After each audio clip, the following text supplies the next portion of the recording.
aaladaha la isticmaalay casriga ah isla markaasina social media waxaa ka mid ah aaladda TikTok taas oo ay boqolaal milyan oo qof isticmaalaan isla markaasina qaarkood lacag ka sameeyaan halka kuwa kalena waxyaalaha la soo gedhgeliyo ay si maalinle ah u daawadaan. Haddaba barnaamijkeennan waxaa ku eeganaa 10 waddan ee dadkoodu ugu isticmaal badan yihiin aaladda TikTok-ga.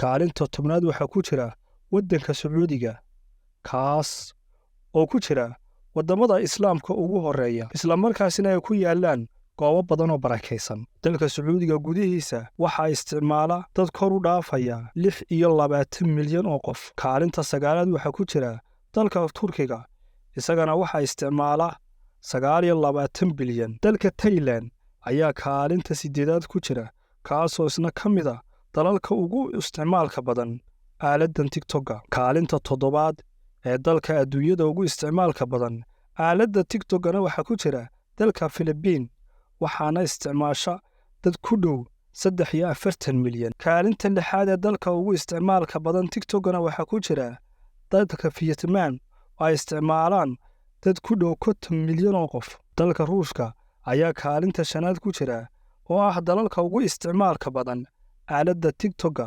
waxaana isticmaala 54 bilyan oo qof.